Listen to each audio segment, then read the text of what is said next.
Peter, Olaf, thanks very much for joining us today. For those who don't know, just tell us a little bit more about Primevest Capital Partners. Yeah, thanks, Richard, for giving us the opportunity. Primevest Capital Partners is, let me call it pan-European investment boutique, active in 3 segments. First of all, to mention parking, where we are kind of market leader. Second segment is communication infrastructure, where we are, definitely one of the first movers in that field.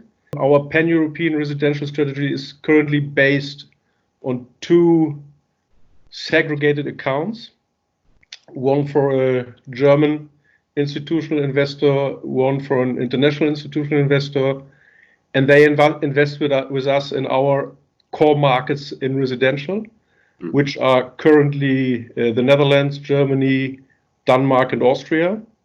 One of this fund is specifically searching core and core plus assets in classic residential areas, in micro-living and as well in student housing, with a focus on non-operating contracts. So for us, the aim is always to have an individual rental contract for each apartment, and we like to transfer hopefully to achieve yield pickup, not to the operator but to the investor's pocket. That's simply the reason why we don't prefer to work with an operator. And the second fund is focusing on Germany and Austria, and this fund is able and willed and is doing it to take over even the development risk. So we are investing in plots which maybe even are dedicated still for commercial, and we try to change it over the lifetime, maybe even within the next 10 years. So that is really an investment with a long, very, very long horizon. Just to give you an example, we were recently acquiring an asset in Leipzig, where we have still a 10-year commercial contract. We have 4 commercial contracts. One contract is still with a maturity of 10 years. And the idea is in the next 10 years or even after the next 10 years, then to change into residential. And Olaf, I just wanted to pick up with you in terms of, you've been very active recently in terms of the Dutch market. How do the deals that you've done there, I guess, how do they fit into the pan-European strategy? The Netherlands is a good country to invest in, I think. The combination of yield compared to the risk is in a good shape. We invest in the stronger economic cities, and you see that on long term we did good investments.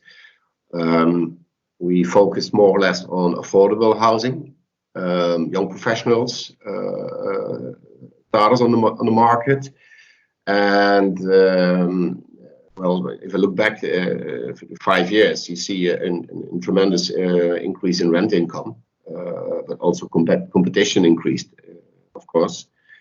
But if I look back a little bit, go back a little bit further to 2008, what I noticed then, the former crisis, that people were not very certain about their jobs, and that can go both ways, or people would stay longer home and not looking for another apartment or house.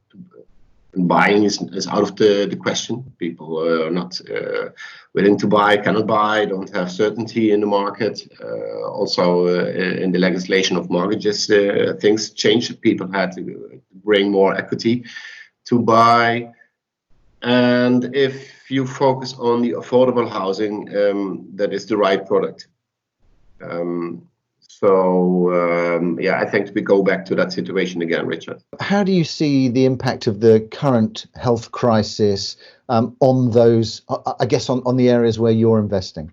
Yeah, we see clear tendency that the impact on, generally spoken, commercial real estate assets, especially with single tenants in the office or in the retail market, is obviously quite likely to be hit more than other asset classes in the commercial area, like, for instance, logistic or data centers, where we are investing in communication infrastructure, for example, or residential real estate. We see a clear disfavor of retail and office.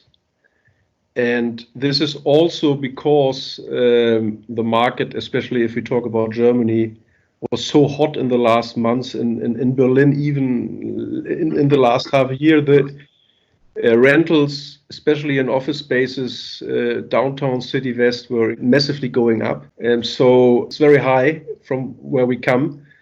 And and it's also a little bit out of the focus in the last years that single tenants contracts have also kind of risk in itself, which was not reflected anymore in the yields recently. So I expect their kind of cautiousness for the foreseeable future from the investor side regarding commercial. As mentioned before, just for few commercials, logistic will be a clear winner from the crisis. And in German, so-called Fachmarktzentrum, the little retailers, of course, are also less hit, if not, they will come re-strengthened out of the crisis. And residential real estate as well, like special real estate investments as data centers, for instance. We are investing also in communication infrastructure. The impact on communication infrastructure will not be massive. In Germany, we are investing in Germany, the Netherlands, and Austria in communication infrastructure. And we all know that Germany and Austria are so behind the curve regarding the fiber. So we have to invest anyhow to have the, let's say, the digital motorway. And this business case will not be affected from the crisis. Great. Thank you, Peter. Thank you, Olaf, for joining us today and sharing both your insights.